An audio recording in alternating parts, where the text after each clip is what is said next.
Bonjour et bienvenue à notre nouveau numéro de votre émission à la lumière de la parole. Aujourd'hui, nous allons parler d'un nouveau sujet qui va bénir les enfants des dieux qui nous suivent en ce moment. Je ne suis pas seul sur ce plateau, je suis avec un homme de Dieu, pasteur responsable de l'église Tabernacle. Avec lui, nous allons parler d'un sujet très intéressant. Bonjour pasteur. Bonjour frère Jules. Comment vous allez? Je vais très bien. Comment se porte l'église? Non, tout se passe bien par la grâce de Dieu. En tout cas, nous sommes très heureux de vous avoir sur notre plateau. Le plaisir est partagé. Mesdames et messieurs, nous sommes très heureux. Alors, avant de devoir commencer notre émission, nous allons prendre un élément et nous retrouver tout juste après. C'est parti. Qui est-il? Le révérend Richard Kayembe est serviteur de Dieu. Il a commencé l'œuvre du Seigneur en 2009 au sein de la communauté Sunset Tabernacle aux côtés du pasteur Bethel Pia, pasteur responsable. Richard Kayembe demeurera plusieurs années sous l'onction de son coach et gravit tous les échelons possibles. Diacre, assistant du pasteur responsable, ensuite prédicateur en 2012. Ici, son nouveau ministère s'est manifesta puissamment sous l'Esprit Saint. Autre étape importante, c'est en 2015. L'auteur de la vie l'appela à exercer son propre ministère et créa l'église baptisée Grâce Tabernacle dans la commune de Kinshasa, où il est pasteur responsable. Avec la mission, bien entendu, d'annoncer la bonne évangile et paître les troupeaux.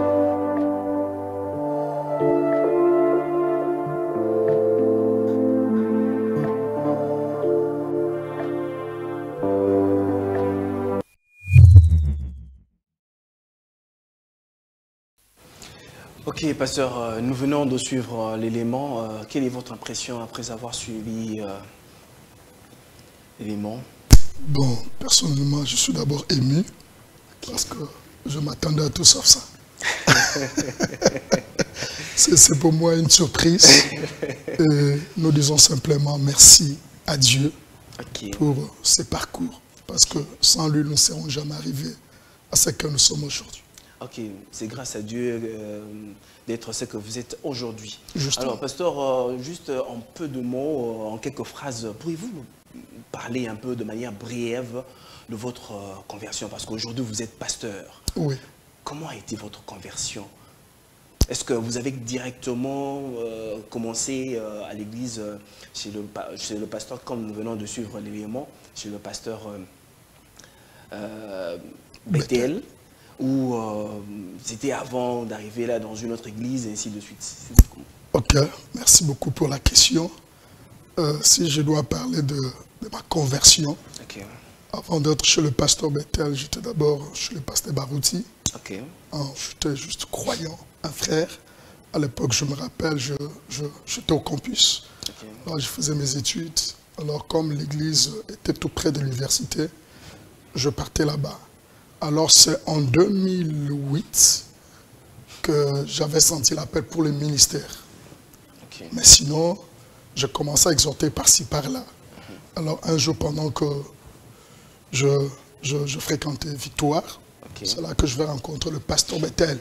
Il était juste à ses débuts, il venait à peine de commencer l'église. Alors, un jour, j'ai eu à cœur l'idée d'aller les visiter. Arrivé là-bas, je suivis une prédication qui m'avait beaucoup intéressé, c'était sur le baptême du Saint-Esprit. Sur le baptême du Saint-Esprit. Justement. C'est là que j'ai assisté à la réunion. Je trouvais que, quand bien même je sentais l'appel pour le ministère, c'était la chose qui me manquait. Je ne pouvais pas prêcher sans d'abord être baptisé du Saint-Esprit. Excusez, pasteur, vous avez dit que vous sentiez en votre intérieur quelque chose qui vous montait.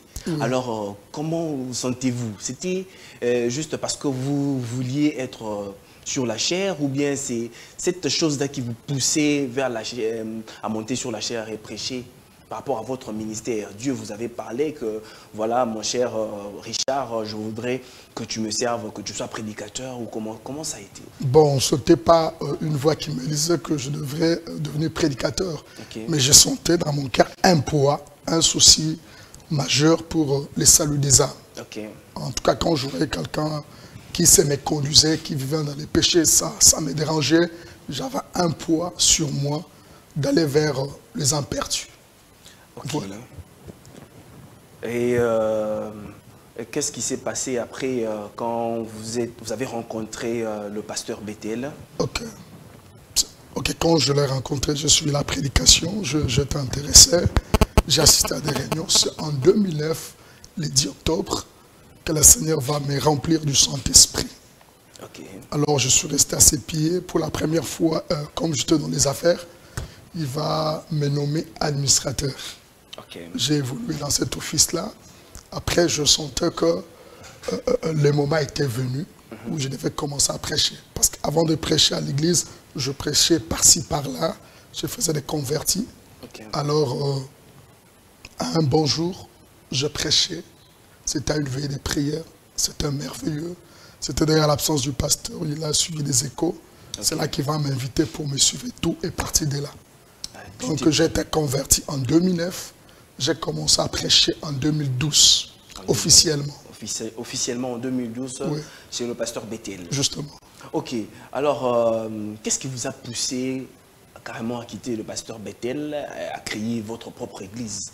C'est quoi? C'est ce poids-là du ministère ou bien c'est par rapport à l'appel et qu'il fallait créer votre propre église? Pourquoi ne pas rester aussi prédicateur tout simplement à Bethel, chez le pasteur Bethel? Ok.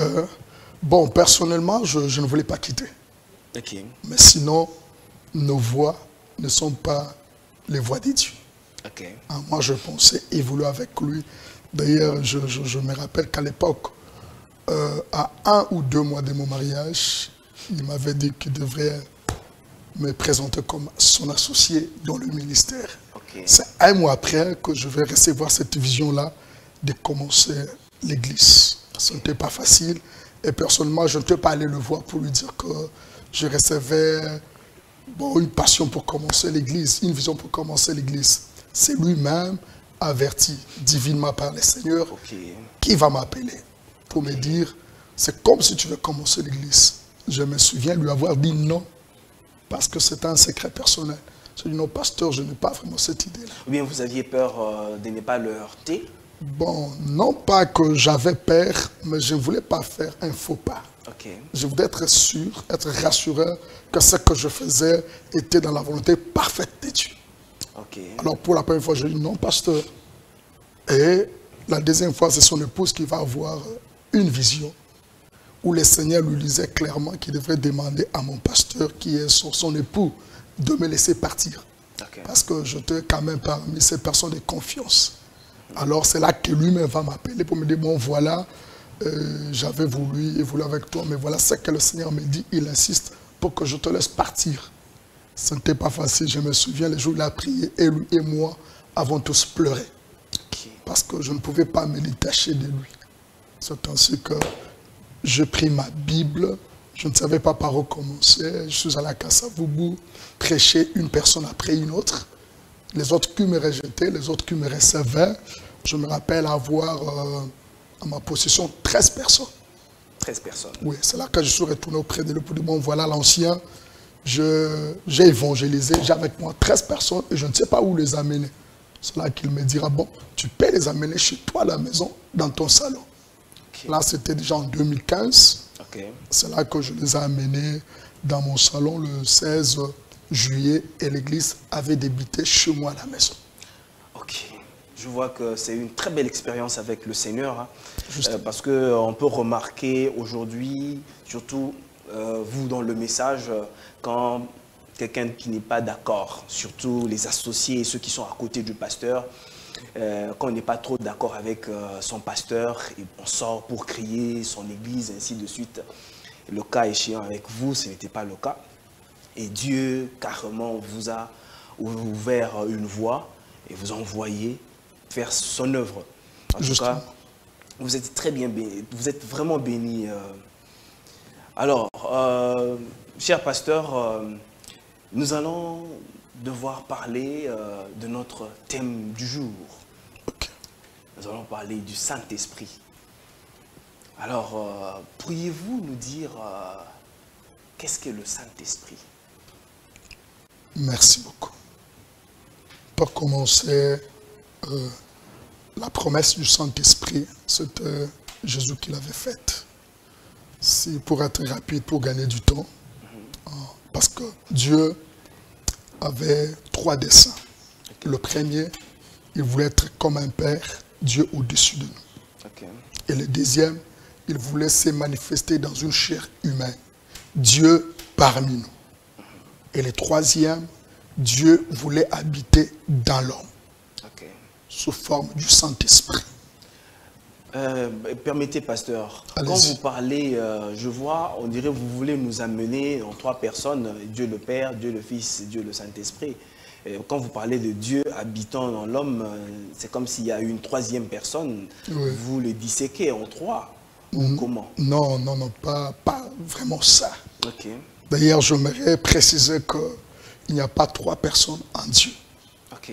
Mais c'est un seul Dieu qui se manifeste dans 3 fonctions, ou dans 3 offices, mais la même personne. Je vais donner un exemple un peu si banal, mais qui peut aider quelqu'un. C'est comme le frère Jules, lorsque vous étiez à l'école primaire, on vous a appelé écolier, n'est-ce pas? Évidemment. Aux humanités, élèves, à l'université, étudiant. Ce n'est pas 3 personnes, mais c'est la même personne qui est passée par 3 étapes, n'est-ce pas? C'est la même chose avec le Seigneur. Au-dessus de nous, quand il créait, il était Dieu le Père. Quand il s'est manifesté dans la chair, Dieu le Fils. N'est-ce pas? Et quand il part, il nous envoie le Saint-Esprit. C'est le même Dieu, le même Jésus-Christ, mais en nous. C'est pourquoi, quand il était sur la terre, il a dit à ses disciples, il vous est avantageux que je m'en aille. Quand je m'en serai allé, je vous enverrai les consolateurs. L'Esprit des vérités que le monde ne connaît pas.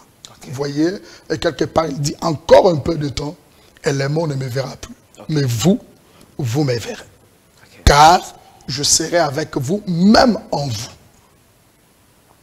Alors, étant dans sa dispensation du Fils, étant sur la terre, il ne pouvait pas entrer dans Pierre. Il ne pouvait pas entrer dans les apôtres. C'est là que vous allez remarquer, quelques temps après, il rencontre Pierre et lui dit, Pierre, le jour où tu seras converti, affermis tes frères. Et dans Actes chapitre 1er, verset 1 jusqu'à 8, le Seigneur leur dit, n'allez pas encore témoigner, n'allez pas encore prêcher. Restez à Jérusalem. Attendez jusqu'à ce que vous serez revêtus de la puissance d'en haut. C'est alors que vous serez mes témoins en Judée, en Samarie, jusqu'aux extrémités de la terre. Vous voyez, c'est-à-dire avant que le disciple n'aille prêcher, il devrait d'abord être revêtu de la puissance du Saint-Esprit. Donc, si je comprends très bien, la commission avait été déjà faite par le Seigneur, mais avant qu'il n'aille, il fallait qu'il soit revêtu par la puissance d'en haut. Amen. Donc, tout croyant qui doit, par exemple, aller dans le ministère, doit préalablement recevoir le Saint-Esprit. Justement. Vous le dire. Bon, ce n'est pas seulement tout celui qui a un appel pour le ministère, non. Donc, tout chrétien. C'est-à-dire que personne n'a le droit de s'appeler chrétien si d'abord il n'a pas été baptisé du Saint-Esprit. Vous remarquerez qu'à la chambre haute, il n'y avait pas seulement les apôtres, mais il y avait à peu près 120 disciples. Entre autres, il y avait Marie, la mère de Jésus. Il y avait Marie de Magdala et les autres femmes, n'est-ce pas? Elles ne prêchaient pas, mais elles étaient à la chambre haute pour recevoir le Saint-Esprit, afin qu'ils soient à même de mener la même vie que Jésus menait. Vous voyez? Alors, personne n'a le droit de s'appeler chrétien si d'abord il n'est pas rempli du Saint-Esprit. Parce que, permettez que j'achève, parce que le mot chrétien voudrait dire être comme Christ. N'est-ce pas? Or, Christ, il est la parole. Alors, si vous appelez chrétien, on s'attend à ce que votre vie puisse être en conformité avec la parole. Or, sans le Saint-Esprit, il n'y a pas moyen pour nous de vivre la parole. C'est le Saint-Esprit qui, en fait, nous donne la force de vivre la parole de Dieu ou de mettre la parole de Dieu en pratique. Pasteur, vous avez ouvert une brèche là. Vous avez dit que sans le Saint-Esprit, personne ne peut s'appeler chrétien. Qu'en est-il de ces personnes qui vont à l'église et qui ont par exemple des postes à l'église, Oui. qui chantent, et ceux qui parlent en langue, qui prophétisent. Ces gens-là, par exemple, n'ont pas le Saint-Esprit ou bien, et s'ils n'ont pas le Saint-Esprit, ils sont rien du tout. Bon, justement, dire rien du tout, ce serait un peu très dur. Ils ne sont pas encore arrivés à ces buts-là avec Parce Dieu. que vous avez dit, Oui. l'émission c'est à la lumière de la parole. Justement. Nous devons amener tout au peigne fin, Oui. à la lumière de la parole, Oui. pour que nos téléspectateurs qui nous suivent comprennent réellement. Et c'est pour eux qu'il y a quelqu'un qui a une difficulté, ou bien le fait d'être à l'église, avoir un poste à l'église, ou bien prophétiser, Oui. chanter, mais n'ayant pas le Saint-Esprit, croyant que moi, peut-être que je suis là, je suis chrétien, ainsi de suite. Bien, le fait déjà d'adhérer. Alors, nous voulons à ce que vous puissiez éclairer le peuple de Dieu qui vous suivent présentement là. Ok. Ok. Quant à cette question, j'aimerais répondre avec un passage de l'Écriture. Ok. Je crois c'est dans Matthieu 15, 21, Ok, Matthieu 15. où le Seigneur dit, en ces jours-là, plusieurs viendront et ils me diront, n'avons-nous pas prophétisé en ton nom? N'avons-nous pas guéri les malades en ton nom? Vous comprenez que par là, ce ne sont pas des gens qui sont en dehors de l'Église. Ce sont les membres de l'Église qui, bien sûr, prophétisaient au nom de Jésus, Ok. qui accomplissaient des miracles au nom de Jésus. Et l'Écriture continue en disant, non, d'ailleurs au début on dit, ceux qui me disent Seigneur, Seigneur n'enterront pas tous. Seulement ceux-là qui font la volonté de mon Père. En ces jours-là, plusieurs diront, n'avons-nous pas prophétisé? N'avons-nous pas fait des miracles? Mais je leur dirai ouvertement, éloignez-vous de moi, vous ouvriers d'iniquité, Ok. car je ne vous ai point connu. Vous comprenez? C'est-à-dire que c'est quelqu'un qui occupait un poste à l'église, qui était peut-être prédicateur, qui était prophète, prophétesse, qui accomplissait un certain travail dans le temple. Mais à la fin, le Seigneur lui dit que je ne t'ai jamais connu. Ok. N'est-ce pas? C'est-à-dire qu'il faisait office De servir. de servir Dieu. Ok. Mais néanmoins, il n'était pas converti. Remarquez que Pierre a passé 3 ans à côté de Jésus. 3 ans et demi à côté de Jésus. Mais Jésus lui dit, le jour où tu seras converti, affermis tes frères. Ok. Donc nous comprenons que tout le jour que Pierre était aux côtés de Jésus, il était un inconverti. Et pour ne pas scandaliser les autres, j'aimerais vous rassurer Ok. que Jésus, à mon temps, il n'a laissé aucun chrétien sur la terre. Aucun. Comment ça? Jésus n'a laissé aucun chrétien. Aucun chrétien. Mais il a laissé au moins les disciples. Il a laissé les disciples. Oui. Alors pourquoi aujourd'hui les gens s'appellent chrétiens? Tout le monde se dit, je suis chrétien, je suis chrétien. Non, c'est juste aujourd'hui. D'ailleurs, la Bible dit, c'était à Antioche pour la première fois qu'on les appela des chrétiens. Ok. On les appela des chrétiens, c'est lorsqu'on vit la vie de Christ en eux. Ok. Vous voyez?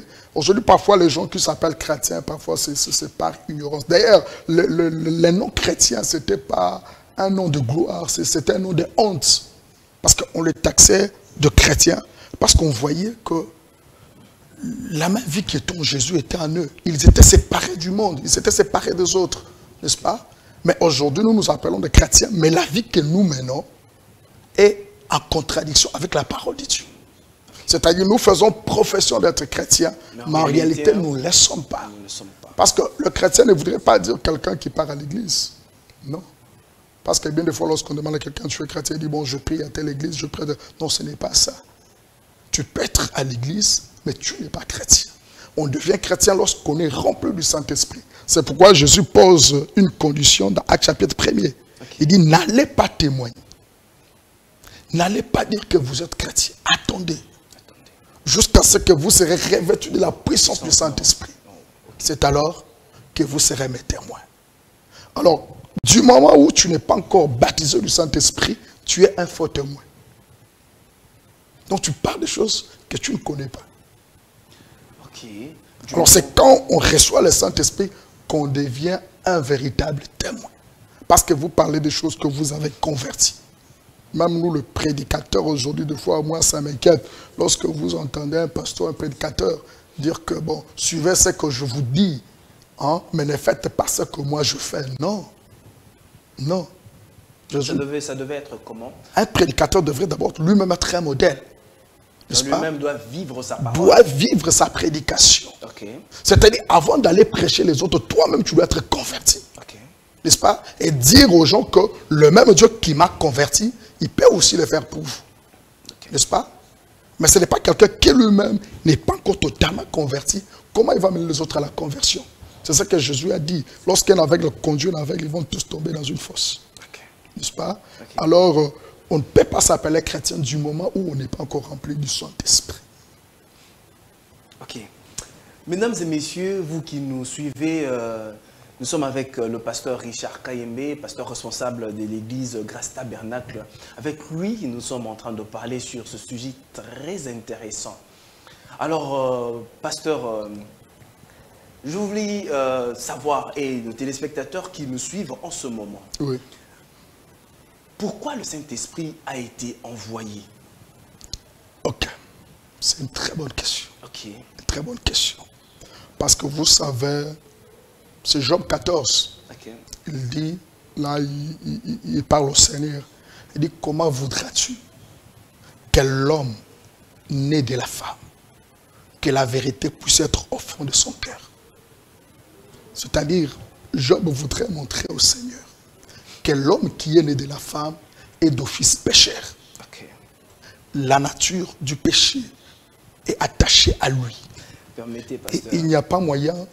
Permettez, pasteur, vous avez dit que l'homme né de la femme est pécheur. Oui. Que diront alors les gens qui vous suivent en ce moment? On dira quoi? Jésus est né de la femme. Est-ce que Jésus est pécheur? Non, c'est une autre question. Est-ce que tu peux me laisser d'abord atterrir? Okay, et puis je vais revenir sur une belle question. Je vais revenir à ça. Alors, il dit l'homme né de la femme. Parce que tout celui qui est né par la voie de sexe, automatiquement, il est né hors de la volonté de Dieu. Il est né pécheur. Okay. La nature du péché est liée à lui. Okay. C'est là que plus tard, vous verrez David dit, je suis conçu dans l'iniquité. Okay. Et venu au monde en proférant de mensonges. Okay. C'est-à-dire, par notre première naissance, nous naissons automatiquement pécheurs. Okay. C'est pourquoi dans Jean chapitre 3, vous voyez Jésus recommander à Nicodème la nouvelle naissance. N'est-ce pas? Alors l'homme qui est né dans cette condition-là de péché, les péchés attachés à lui. Il n'y a pas moyen qu'il vive la vie chrétienne. Il n'y a pas moyen qu'il fasse ce qui est juste. Il n'y a pas moyen qu'ils disent la vérité. Il n'y a pas moyen. C'est là que beaucoup de gens vont se rendre compte. Parfois, ils ne veulent pas faire certaines choses, mais ils se retrouvent déjà dedans. N'est-ce pas? Le bien que nous voulons faire, ce n'est pas ce que nous faisons. Mais le mal que nous n'aimons pas faire, c'est ce que nous faisons. Okay. Comme j'ai rencontré autrefois une sœur qui me disait, pasteur, je ne vais plus vivre dans la prostitution, mais je ne comprends pas.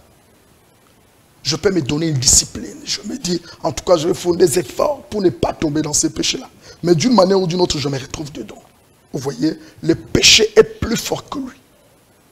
Le péché les domine. Quel que soit son bon vouloir, il cherche à se discipliner pour ne pas tomber dans ces péchés-là. Mais il se rend compte que le péché les domine. N'est-ce pas? Mais quand Jésus est venu, il est né hors péché. Okay. N'est-ce pas? Il n'est pas né par la voie du sexe. Jésus est né hors du péché. Alors quand Jésus lui naquit, vous allez voir que tout son parcours était la parole sur parole. Tout ce qu'il faisait, c'était la volonté du Père. La Bible dit, il a été tenté comme tous les humains. Mais il a survécu à chaque tentation. N'est-ce pas? Mais dans l'Ancien Testament, vous verrez tous les prophètes.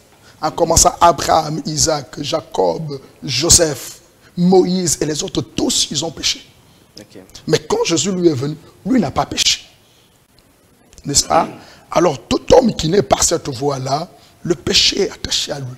Okay. La seule chose qui peut lui donner la force d'avoir la victoire sur le péché, c'est le Saint-Esprit. C'est le Saint-Esprit. C'est la raison pour laquelle Jésus leur dit, attendez. Quand vous serez remplis du Saint-Esprit, vous serez à même de vaincre le diable. C'est là que vous allez voir Pierre avant le baptême du Saint-Esprit, quand on a arrêté Jésus, il a régné Jésus 3 fois. Okay. Mais après être rempli du Saint-Esprit, Pierre a prêché Jésus en public. Il n'y a pas un seul endroit où on a mentionné que Pierre est tombé dans l'adultère, Pierre est tombé dans les mensonges et consorts. Pourquoi? Il avait reçu la puissance qui lui donnait la capacité de vivre au-dessus du péché. Et le frère Branham dit, le Saint-Esprit a été envoyé pour enlever tout le je ne peux pas en nous. Ok?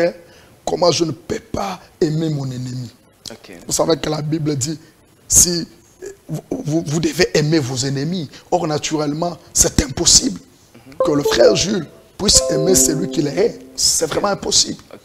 Mais quand le Saint-Esprit vient en vous, il vous donne la capacité d'aimer celui-là qui ne vous aime pas. Pasteur, dites-nous un peu, est-ce que quand quelqu'un reçoit le Saint-Esprit, parce qu'on voulait savoir pourquoi le Saint-Esprit a été envoyé. Justement. Alors, quand quelqu'un reçoit le Saint-Esprit en lui, est-ce que c'est pratiquement impossible pour que ce dernier tombe ou commette une erreur ou tombe dans le péché d'une certaine façon?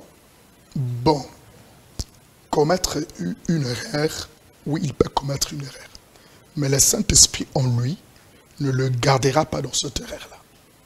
Il lui donnera le pouvoir d'aller confesser son péché. N'est-ce pas? C'est pourquoi c'est dans 1 Jean, chapitre 2, verset 1er. La Bible dit, petits enfants, s'il arrivait qu'un jour vous avez commis un péché, ne vous inquiétez pas, parce que nous avons un avocat auprès du Père qui intercède pour nous. C'est-à-dire que tu peux trébucher, mais la différence c'est que tu ne vas pas demeurer dans ce péché-là. Aussitôt que vous commettez ce péché-là, le Saint-Esprit va vous le rappeler et vous donner la force d'aller réparer la chose. Voilà. Alors, s'il faudrait recevoir le Saint-Esprit, quelles sont les procédures, les manières de recevoir le Saint-Esprit? C'est en sortant des eaux de baptême ou bien quand on est de nouveau, mais c'est par imposition. Quelle est la procédure pour recevoir le Saint-Esprit? Ok. C'est Pierre, après que Jésus posait la question, que dites-vous que je suis moi le Fils de l'homme? Personne ne pouvait répondre. Et Pierre, par l'inspiration du Saint-Esprit, il a dit, tu es le Christ, le Fils du Dieu vivant. Et Jésus lui dit, tu es Pierre, sur cette pierre je bâtirai mon église. Je te donnerai les clés du royaume, n'est-ce pas? C'est à Pierre qu'avaient été données les clés du royaume. Et le jour de la Pentecôte, dans Actes chapitre 2, il était la première personne à prêcher. Alors lorsqu'on a vu qu'ils étaient en train de tituber sous l'onction du Saint-Esprit, il y avait quelques juifs qui entouraient les lieux où ils étaient, qui ont posé la question. Ils ont dit, bon, ces gens ici sont ivres d'un vin doux. Et Pierre est sorti et dit, non, non. Ce que vous voyez là, c'est l'accomplissement de la promesse. Ils ne sont pas ivres. Mais c'est ce que l'Éternel avait promis dans Joël 2. Dans les derniers jours, je répandais de mon esprit sur toute chair, sur mes serviteurs et mes servantes. Ok? Alors, ces gens-là, voyant l'accomplissement de la promesse, ils ont posé la question à Pierre, homme frère, que ferons-nous aussi?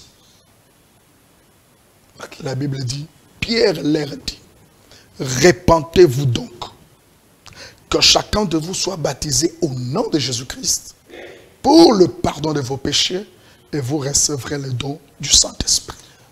Donc, automatiquement, quand on se repent, on est baptisé, on reçoit directement le Saint-Esprit. C'est-à-dire la première étape pour recevoir le Saint-Esprit, c'est d'abord la repentance.